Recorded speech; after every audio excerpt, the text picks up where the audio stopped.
सबसे पहले हमें पता होना चाहिए कि अल्ट्रा वायर्स होता क्या है। अल्ट्रा का मतलब होता है बियॉन्ड, वायर्स होता है पावर, ठीक है, कंपनी की पावर के बाहर।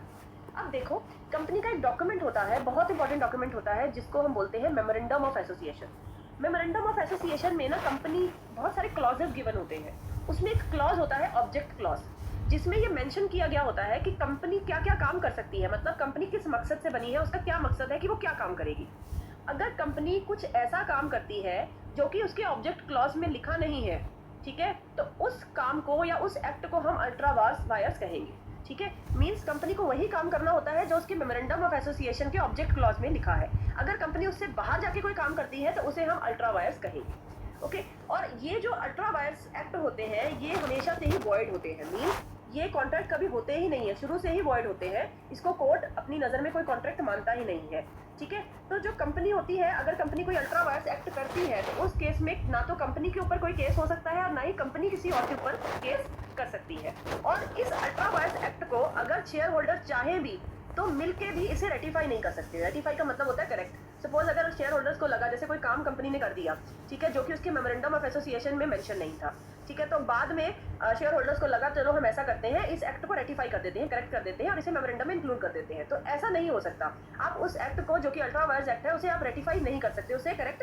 नहीं कर सकते, क्योंकि मेमोरेंडम ऑफ एसोसिएशन को अल्टर करना, चेंज करना इतना आसान नहीं होता है, ओके। तो इसमें एक केस है Ashbury railway carriage and iron company limited versus Riche का। ये जो केस है ये इतना इंपॉर्टेंट है कि अगर आपको अल्ट्रा वायर्स का क्वेश्चन आता है तो ये केस तो आपने लिख के ही आना है, इसको तो आप अच्छे से याद कर लीजिए, इतना इंपॉर्टेंट केस है। इसमें क्या हुआ था कि एक कंपनी थी जो कि इन मकसद से ऑब्जेक्ट जो थे इस ऑब्जेक्ट से बनी थी कि कंपनी क्या क्या काम कर सकती थी। ये चीजें जो थी उसकी ऑब्जेक्ट क्लॉज में मेंशन थी कि कंपनी बना सकती थी, बेच सकती थी, लैंड कर सकती थी रेलवे कैरेज और वैगन्स को, कंपनी मैकेनिकल इंजीनियर का काम कर सकती थी और जनरल कॉन्ट्रैक्टर्स का काम कर सकती थी, कंपनी परचेज कर सकती थी, लीज पे दे सकती थी mines, minerals, land and buildings को, ठीक है। तो ये कंपनी के ऑब्जेक्ट्स थे जो कि उसके ऑब्जेक्ट क्लॉज ऑफ मेमोरेंडम में मेंशन थे।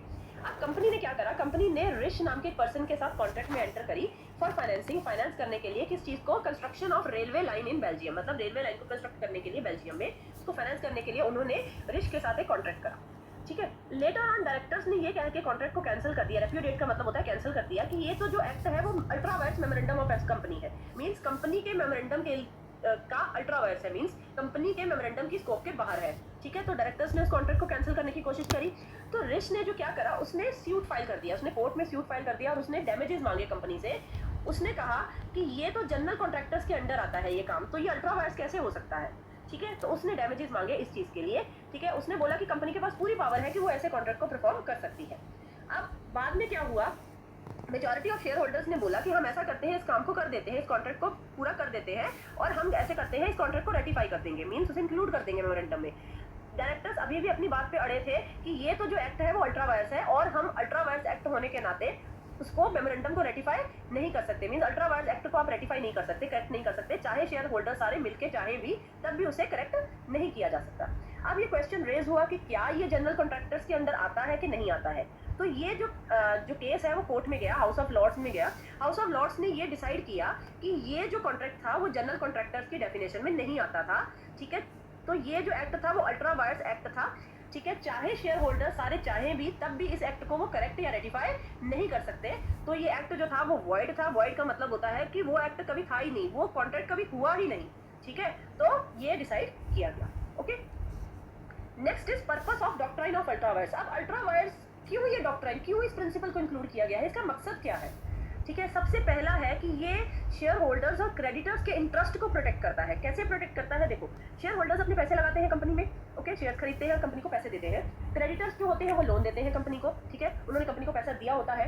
तो शेयर होल्डर्स और क्रेडिटर्स को पता होना चाहिए कि जो पैसा वो कंपनी में इन्वेस्ट कर रहे हैं वो पैसा अक्सर आखिरकार लग कहाँ रहा है, ठीक है। तो शेयर होल्डर्स को पता होना चाहिए कि जो ऑब्जेक्ट्स मेंशन है मेमोरेंडम में वो पैसा उसी में ही कंपनी इन्वेस्ट कर रही है। तो इस तरह से उनके इंटरेस्ट को प्रोटेक्ट किया जाता है। कहीं मतलब ये है कि कंपनी उस पैसे को किसी और पर्पस के लिए यूज नहीं कर सकती, कंपनी को उसी मकसद में लगाना पड़ेगा जो मेमोरेंडम में उन्होंने मेंशन कर रखा है, ओके। और सेकंड पॉइंट है कि ये डायरेक्टर्स को भी एक बाउंड्री प्रोवाइड करता है अल्ट्रा वायर्स, कि डायरेक्टर्स को पता होता है कि हमें इन काम ये वाले काम करने हैं जो ऑब्जेक्ट क्लॉज में मेंशन है मेमोरेंडम में, हम इसके बाहर जाके काम नहीं कर सकते, जो ऑब्जेक्ट्स मेंशन है हमें उसी में ही पैसा लगाना है। तो एक तरह से डायरेक्टर्स को भी एक बाउंड्री दे देता है कि आपको इसी बाउंड्री के अंदर काम करना है, इसके बाहर अगर आप काम करोगे तो वो एक्ट जो है वो अल्ट्रा वायर्स हो जाएगा, ओके।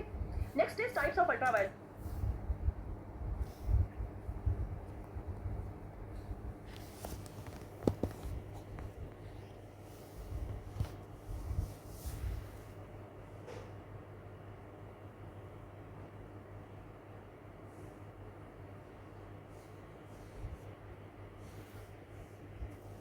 पहले तो देखो हमारा वॉइड एब इनिशियो, ये मैं अभी तक बोलते हुए आ रही हूँ कि कोई भी ऐसा एक्ट जो मेमोरेंडम के ऑब्जेक्ट की स्कोप के बाहर है वो शुरू से ही नल एंड वॉइड होता है। एब इनिशियो मींस वो शुरू से ही नल और वॉइड होता है, शुरू से ही बिगिनिंग से ही वॉइड होता है। They are not binding on the company, मतलब कंपनी को बाइंड नहीं कर सकते उसमें, ना तो कंपनी उस चीज के लिए जिम्मेदार होती है, मींस कंपनी उस पर केस कर भी नहीं सकती और कंपनी पे केस किया भी नहीं जा सकता ऐसे एक्ट के लिए जो कि अल्ट्रा वायर्स होते हैं। Next is injunction. इंजक्शन का मतलब होता है जब आप कोर्ट से कोई ऑर्डर ले आते हो कुछ काम करने के लिए या फिर कुछ काम ना करने के लिए, ठीक है। अगर सपोज कंपनी ने कोई ऐसा एक्शन ले रही है, सपोज कंपनी कुछ ऐसा करने जा रही है जो कि अल्ट्रा वायर्स है, ठीक है, और मेंबर्स को पता चल गया कि कंपनी कुछ ऐसा करने जा रही है, तो मेंबर्स क्या कर सकते हैं कि वो कोर्ट में जा सकते हैं और कोर्ट से इंजक्शन ऑर्डर लेके आ सकते हैं। इंजक्शन ऑर्डर का मतलब यह है कि वो कंपनी की कोर्ट की तरफ से एक ऑफिशियल ऑर्डर लेके आ सकते हैं जिससे कंपनी को रोक दिया जाएगा उस काम को करने के लिए जो कि अल्ट्रा वायर्स है, ठीक है। इसमें हमारा जो है वो केस है उससे ज्यादा एक्सप्लेन होगा आपको।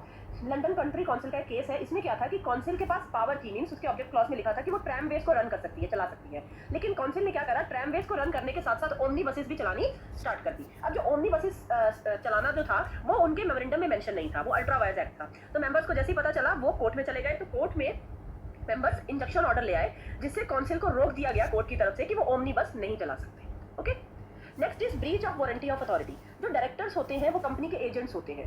अगर इन केस एजेंट अपनी अथॉरिटी को एक्सीड करता है, मतलब अपनी अथॉरिटी के बाहर जाके काम करता है, तो वो पर्सनली लायबल हो जाता है क्योंकि वो अपनी वारंटी को तोड़ चुका होता है। ब्रीच का मतलब होता है तोड़ चुका होता है, मतलब वो थर्ड पार्टी को पर्सनली लायबल हो जाता है। तो ठीक उसी तरह से डायरेक्टर्स भी कंपनी के एजेंट्स होते हैं, उनको अपनी स्कोप के अंदर ही काम करना पड़ता है, लेकिन अगर वो किसी थर्ड पार्टी को इंड्यूस करते हैं, मतलब इनोसेंटली, ठीक है, थर्ड पार्टी को जबरदस्ती, मतलब उसे बहकावे में बरगला के कॉन्ट्रैक्ट करवा लेते हैं कंपनी के साथ और डायरेक्टर्स को पता है कि वो कॉन्ट्रैक्ट अल्ट्रा वायर्स है, तो उस केस में डायरेक्टर्स जो है वो पर्सनली लायबल हो जाएंगे। ओके, ये केस से मैं आपको बताती हूँ, ये वीक्स वर्सेस प्रॉफिट का केस है। इसमें क्या था कि एक रेलवे कंपनी थी जिन्होंने अपनी बोरिंग पास खत्म कर दी थी, मतलब एग्जॉस्टेड, मतलब वो उससे ज्यादा बोरो नहीं कर सकते थे, जितना वो बोरो करना चाहते थे या जितना उनके मेमोरेंडम में मेंशन था उतना वो कर चुके थे, मतलब उनकी पावर्स एग्जॉस्ट हो चुकी थी, अब इससे ज्यादा वो बोरो नहीं कर सकते थे। ये बात डायरेक्टर्स को पता थी। अब डायरेक्टर्स ने क्या करा, उन्होंने लोन ऑन डिबेंचर्स इशू कर दिए, ये जानते हुए कि कंपनी के पास तो पावर ही नहीं है, और उन्होंने अपनी एडवर्टाइजमेंट में ये भी लिखा कि कंपनी के पास पावर है बोरो करने की। तो यहाँ पे डायरेक्टर्स ने अपनी अथॉरिटी के बाहर जाके काम करा ना, और मिस्टर वीक जिसने वो एडवर्टाइजमेंट पढ़ी उसने लोन ऑफर कर दिया कंपनी को 500 पाउंड का, ठीक है। तो यहाँ पर डायरेक्टर्स ने इंड्यूस किया है उस इनोसेंट पर्सन मिस्टर वीक को कि आप हमें डिबेंचर्स दो, ठीक है। तो यहाँ पर डायरेक्टर्स जो है वो पर्सनली लायबल हो जाएंगे क्योंकि उन्होंने अपनी अथॉरिटी को तोड़ा है।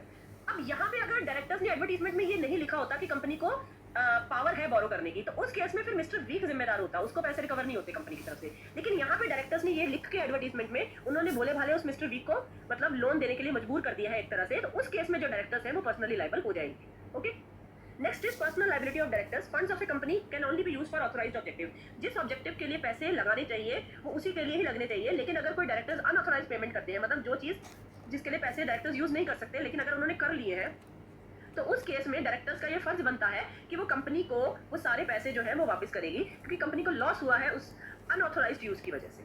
ओके, अब इसमें केस है शार्पे का। इसमें क्या था, डायरेक्टर्स ऑफ ए कंपनी उन्होंने क्या करा, शेयर्स के ऊपर जो डिविडेंड पे करते हैं वो उन्होंने कैपिटल में से पे कर दिया, क्योंकि एक अल्ट्रा वायर्स एक्ट था। अब कंपनी कुछ टाइम बाद वाउंड अप हो गई, मतलब डिसॉल्व हो गई, तो डायरेक्टर्स को बोला गया कि जो पैसे आपने आउट ऑफ कैपिटल में से पे करे थे आप कंपनी को लाके वापस दीजिए, क्योंकि आप पर्सनली लायबल हो गए थे, आपने अनऑथराइज्ड यूज किया है उस पैसे का।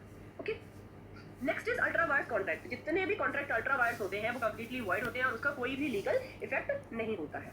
अब इसमें भी केस है report Canning and land investment company का। इसमें क्या था, एक कंपनी जो थी वो राइस मिल चला रही थी, चावल की मिल चला रही थी बियॉन्ड इट्स पावर, मतलब उसकी पावर में नहीं था, वो राइस मिल चला ही नहीं सकती थी, मतलब उनके मेमोरेंडम में मेंशन ही नहीं था कि वो राइस मिल चला सकती है। उन्होंने राइस मिल चलाई और कुछ चावल जो है वो, मतलब बहुत सारे चावल उन्होंने लोगों को बेचे, ठीक है, और लोगों ने उसके पैसे भी दे दिए। अब जिन्होंने चावल खरीदे, ठीक है, अब उन्होंने भी तो आगे बेचने थे ना, तो उन्होंने क्या करा, उनको पता था, उनको पता चला कि भाई ये तो चावल बहुत घटिया क्वालिटी के हैं, उन्होंने कंपनी को कहा होगा, ठीक है, तो उनको अब घटिया क्वालिटी के चावल है तो आगे सस्ते ही तो बिकेंगे ना, तो उन्होंने उस चावलों को सस्ता बेचा और कंपनी ने प्रॉमिस करा कि ठीक है अब जो बिक गए, अब आप ऐसे करो, हमारे चाहे घटिया क्वालिटी के हैं, जो भी आपको लॉस होगा उसको हम पे कर देंगे।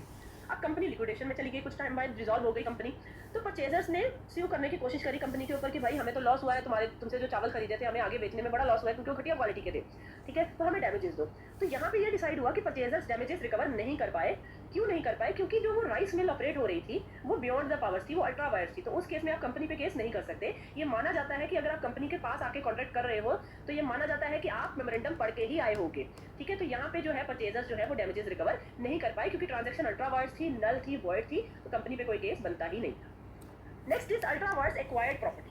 अब देखो, अगर कंपनी ने कोई पैसा लगाया है किसी ऐसी प्रॉपर्टी को खरीदने के लिए जो कि अल्ट्रा वायर्स है, मतलब उसकी स्कोप के बाहर है, तो यहाँ पर एक एक्सेप्शन है कंपनी के पास हक है कि वो उस प्रॉपर्टी को सिक्योर कर सकती है। ऐसा नहीं है कि अगर वो अल्ट्रा वायरस है तो प्रॉपर्टी भी उसके हाथ से जाएगी। अब वो प्रॉपर्टी उसका एसेट बन चुकी है तो कंपनी उसे सिक्योर कर सकती है, ठीक है। अब इसमें केस है national telephone company versus saint Peter fort constables का। ये इसमें क्या था, ये एक टेलीफोन कंपनी थी, उन्होंने क्या करा, टेलीफोन वायर लगाई एक एरिया में। अब वायर जो थी वो तो टेलीफोन कंपनी का एसेट थी ना, कंपनी के पास पावर नहीं थी कि वो उस एरिया में टेलीफोन वायर लगा सकती है, उनके मेमोरेंडम में ये मेंशन नहीं था। अब जिस एरिया में पावर वायर्स लगाई उन एरिया के लोगों ने उसे काट दिया, ठीक है। तो यहाँ पर जो अब उस वायर्स को काटने के लिए जो वायर्स को नुकसान हुआ है उसमें कंपनी को लॉस हो गया।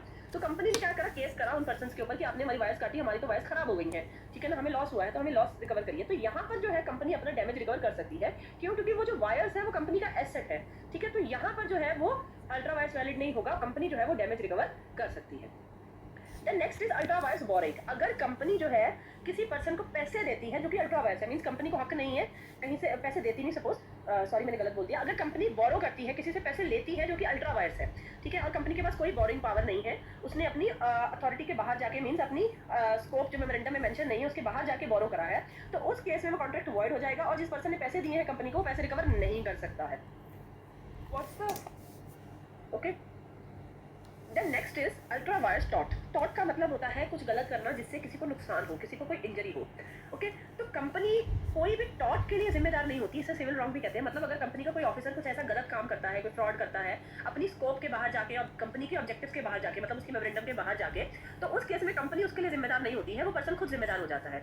हाँ, अगर ऑफिसर्स ने कुछ ऐसा काम किया है जो कंपनी के मेमोरेंडम के अंदर आता है, मींस उसके स्कोप के अंदर आता है, लेकिन वो है टॉट है, ठीक है, तो उस केस में कंपनी लायबल होगी क्योंकि वो उसके मेमोरेंडम के स्कोप के अंदर आता है, अदरवाइज कंपनी लायबल नहीं होगी।